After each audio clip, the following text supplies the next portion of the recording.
तो इस चैप्टर में बेटा दो कॉन्सेप्ट बहुत इंपॉर्टेंट है कि दो चीज़ें मालूम होनी चाहिए, एक होता है एंगल ऑफ एलिवेशन और एक होता है एक एंगल ऑफ डिप्रेशन। तो इसको समझाने के लिए मान लो ये लड़का है और ये यहाँ से यहाँ देख रहा है, किसी चीज़ को देख रहा है ऐसे ऊपर, मान लो टॉवर है कोई, ये टॉवर है और ये बच्चा इसको देख रहा है, ठीक।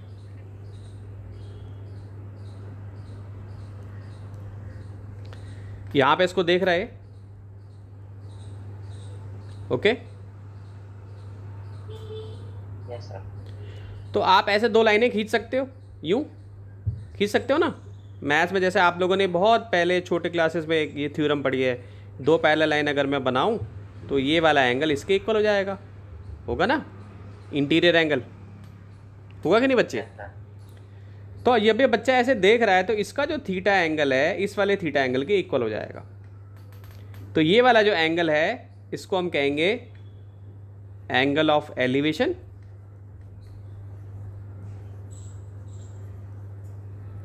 और जो ये ऊपर वाला एंगल है जो कि इसके इक्वल होता है इसको बोलेंगे एंगल ऑफ डिप्रेशन।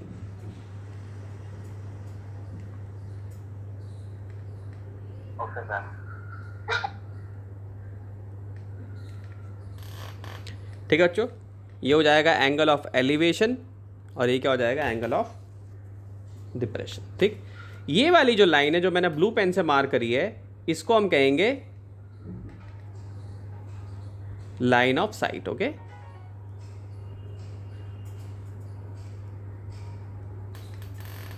इसको क्या बोलेंगे, लाइन ऑफ साइट हम बोलेंगे। तो पूरा जो चैप्टर है ना एप्लीकेशन ट्रिग्नोमेट्री केवल इस पे ही बेस्ड है, ठीक। अब जैसे एक छोटा सा सवाल करवाता हूं जो इसी टॉपिक से रिलेटेड है कि सपोज करो कि एक टावर है मेरे पास और यहां से कोई इस टावर को देख रहा है, यहाँ खड़ा है, टावर की जो उसकी सिधाई है ऐसे है, ठीक। यहाँ से कोई इसको देख रहा है टावर को, ये इसने देखा, ठीक। यहाँ पे कितने डिग्री एंगल बना रहा है, 60 डिग्री का एंगल बना रहा है। तो ये सी हो गया, ये बी हो गया और ये क्या हो गया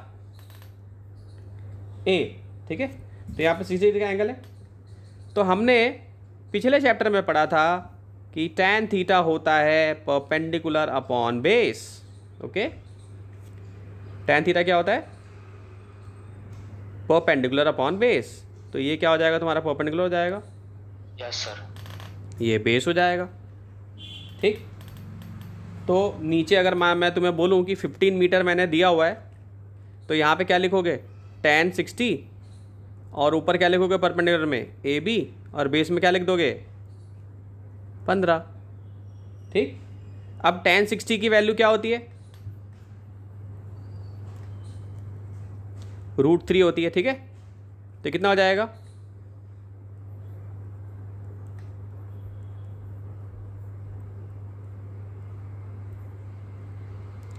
ए बी अपॉन 15, क्या हो जाएगा, ए बी क्या हो जाएगा 15 √3 हो जाएगा आंसर, ठीक है बच्चे, समझ में आया। एनसीईआरटी का एग्जाम्पल 2, ठीक है। तो इस क्वेश्चन में कह रहा है कि एक इलेक्ट्रीशियन है जिसको कि रिपेयर करना है एक इलेक्ट्रिक फॉल्ट को on a pole of height 5 metre, ठीक है। 5 मीटर यानी कि ये जो है आपको ये 5 मीटर दिया हुआ है, ठीक है। पूरा यहां तक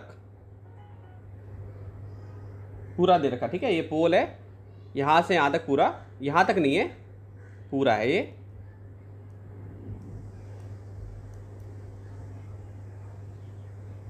ये पोल हमें दे रखा, ठीक है। तो इसका डायग्राम बना लेता हूं मैं। यहां पर है पोल तो इसको पूरा चढ़ना है, तो यानी कि ये हमें 5 मीटर दिया हुआ है बच्चे, ठीक है। ये हमें दे रखा है, ये भी है और ये सीढ़ियां हैं, तो ये भी एक लेंथ की तरह बन सकती है। यहाँ पे 60 डिग्री हो जाएगा तुम्हारा एंगल, ये दिया हुआ हमें, ये डायग्राम हमें दिया है। तो कह रहा है कि what should be the length of the ladder that she should use which one inclined at an angle of 60 degree. तो ये लैडर हो गया,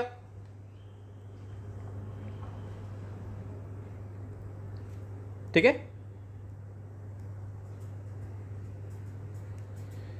ये हमारा लैडर हो गया। ठीक है, तो हमें क्या बताना है कि इसकी लेंथ कितनी है और ये जो डिस्टेंस है DC ये भी हमें बताना है। समझ गए बात, ये भी हमें बताना है। तो ये मेरा यहाँ पे मैंने पोल बना लिया, ये मेरा पूरा कितना है 5 मीटर तक है। डायग्राम थोड़ा मैंने गलत सा बना रखा है, लेकिन समझाने के चक्कर में मैंने यहाँ पे भी बना लिया है। ये पेड़ा पोल यहाँ तक है। ठीक है, ये हमारे को ये पूरा 5 मीटर है हमारा। ठीक है, कंफ्यूज ना होना, ये 5 मीटर तक है। ठीक,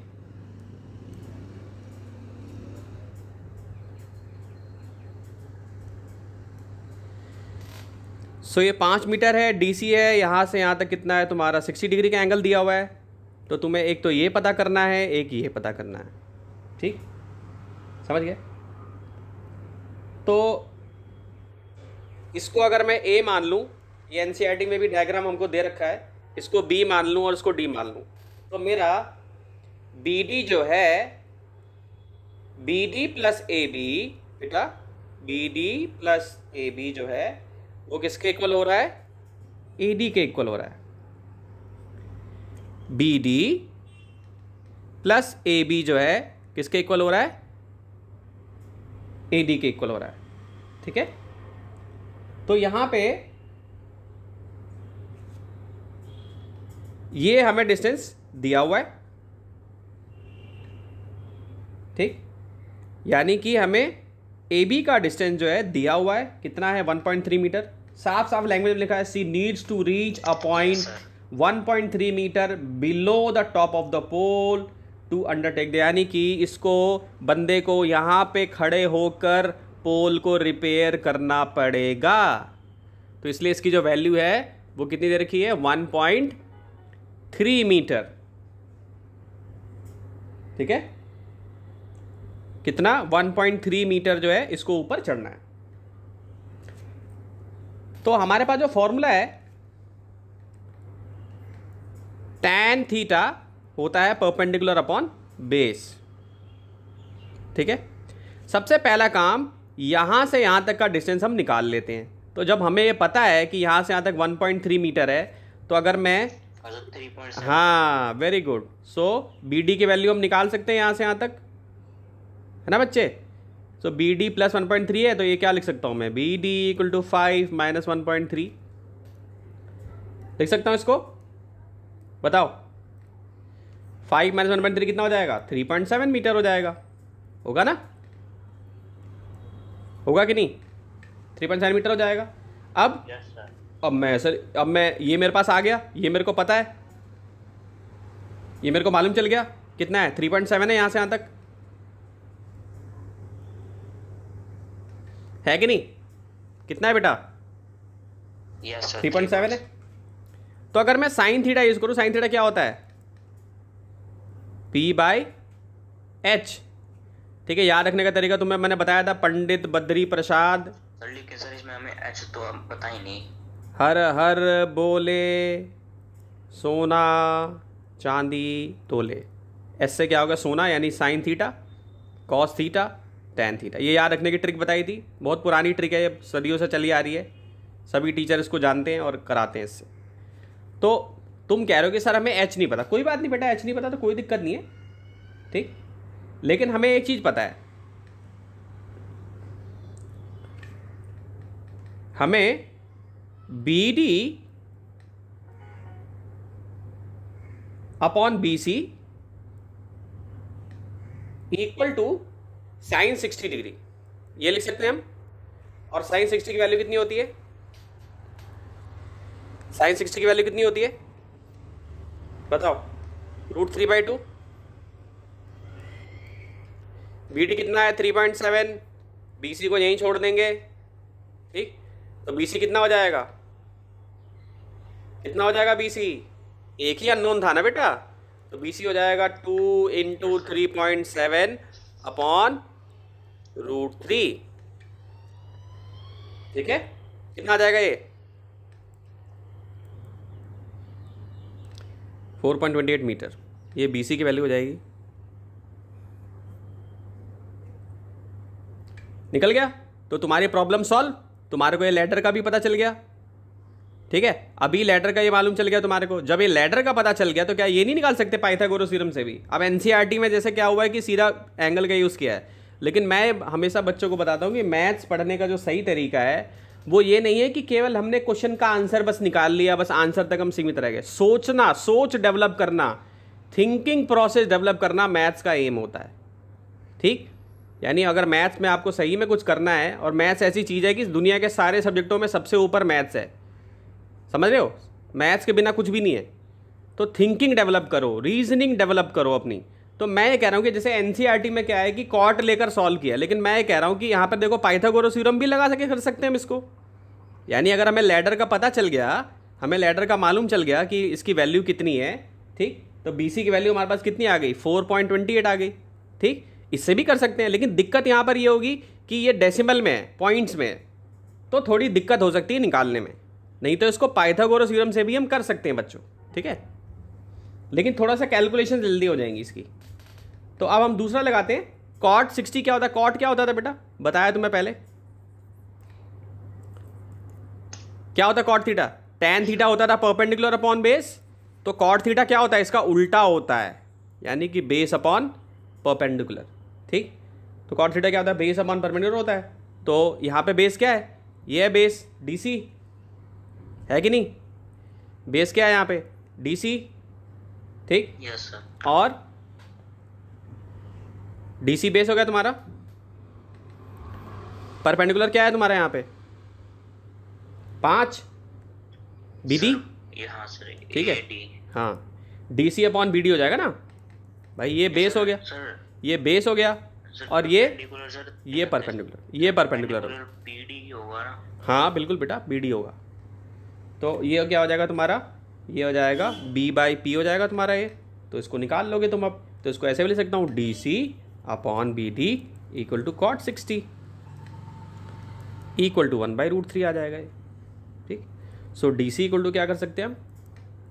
3.7 अपॉन √3 कितना हो जाएगा? 2.14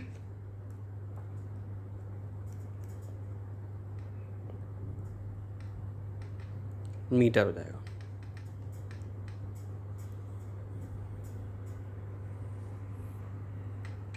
ठीक है, तो ये आपका डीसी भी निकल गया। इसको लिख लो बेटा, और कोशिश करो कि जो ट्रिक बताई है उसको उससे खुद कर सॉल्व करने की कोशिश करो इसको, तो ये डीसी की वैल्यू आ जाएगी। एग्जाम्पल नंबर 3 है, पेज 199 पे क्वेश्चन ये दिया हुआ है, एनसीईआरटी का है।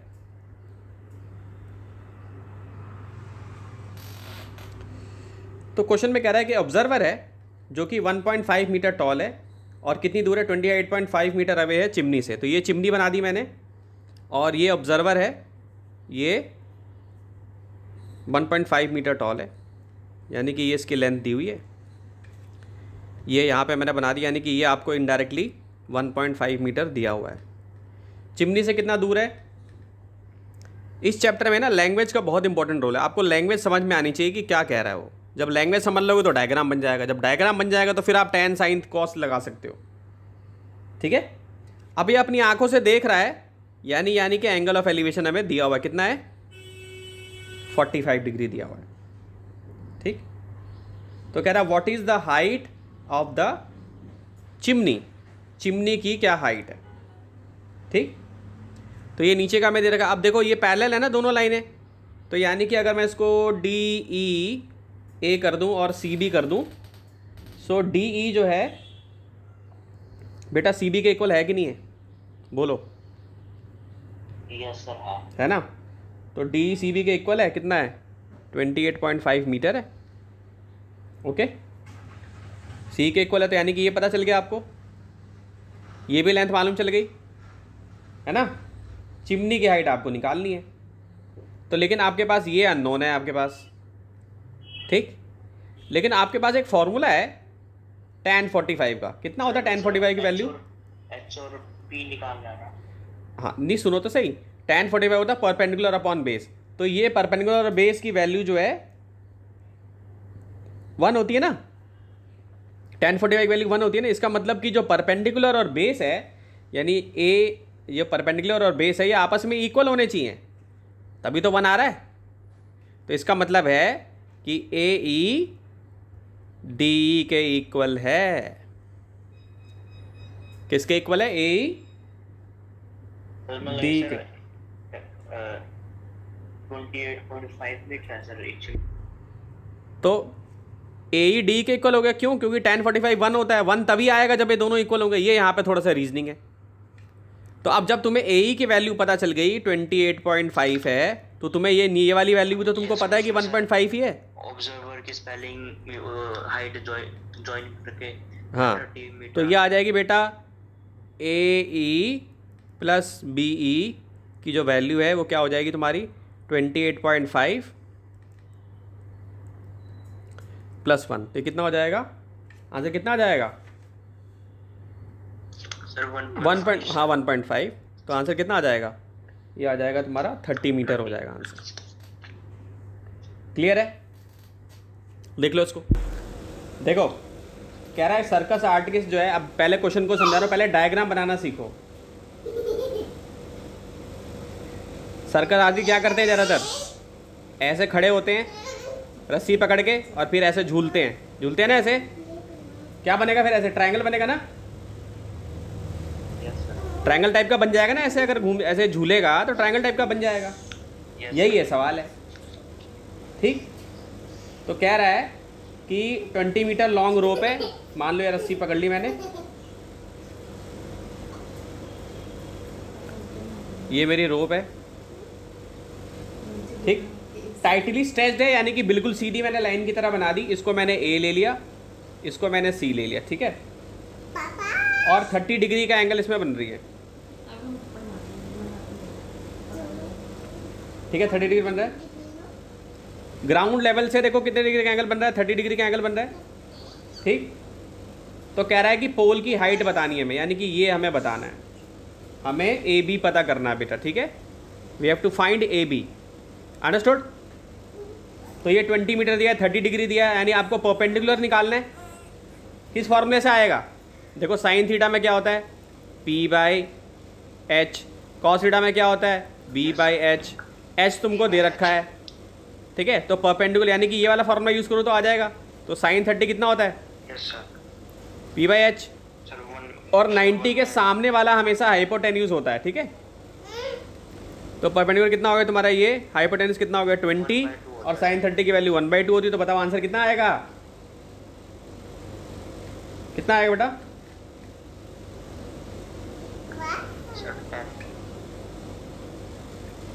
यस। तो यानी ए बी की वैल्यू 10 आ जाएगी। इसको लिख लो बेटा, ठीक है। ये क्वेश्चन है एक्सरसाइज 9.1 का क्वेश्चन नंबर 2, ठीक। ये पेड़ है मान लो बेटा मेरा,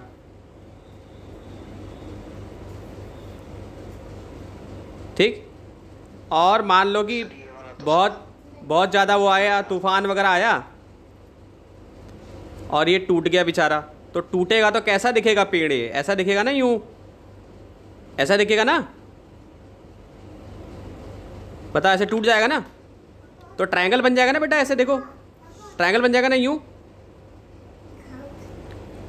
बनेगा कि नहीं बनेगा? बताओ ट्रायंगल बनेगा कि नहीं बनेगा बेटा? यस बनेगा ना। चुप। तो मान लो कि पेड़ की जो हाइट थी वो इनिशियल हाइट जो थी वो मैंने AC ले ली, ठीक है। मान लो कि पेड़ की हाइट, ध्यान से सुनना सब समझ में आएगा, ठीक है।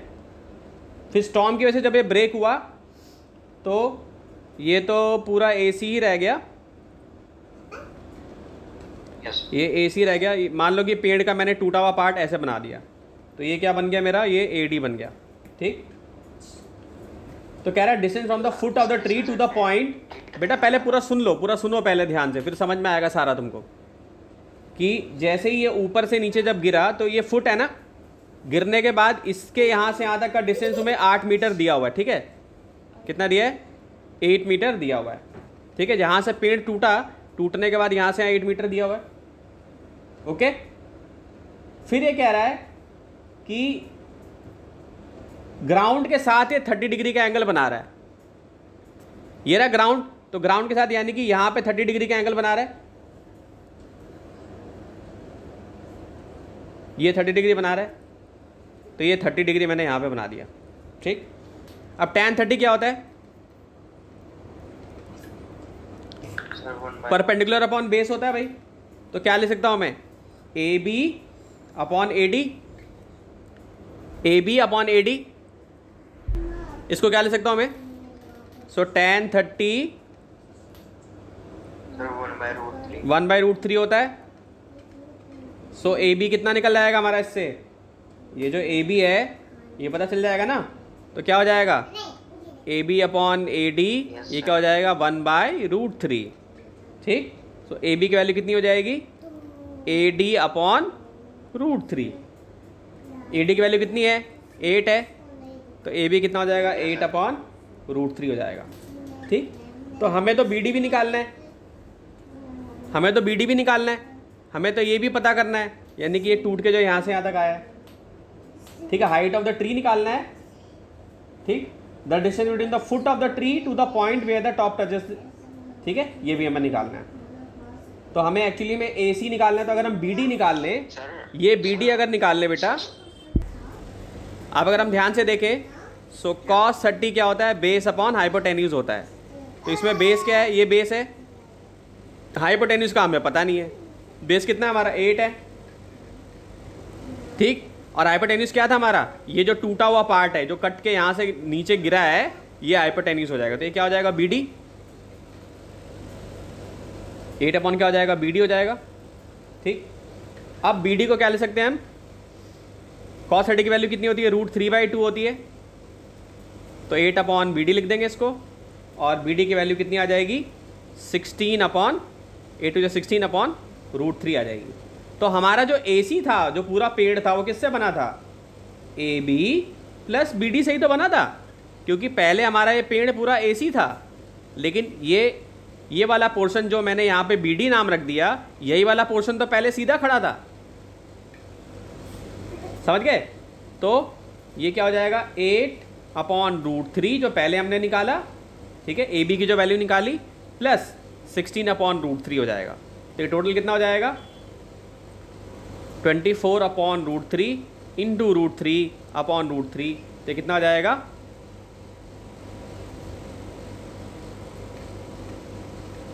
ये 24 हो जाएगा इंटू √3 अपॉन 8, 8 3 24 हो जाएगा। ये कितना हो जाएगा? 3√3 हो जाएगा बच्चों। ठीक है, लिख लो इसको।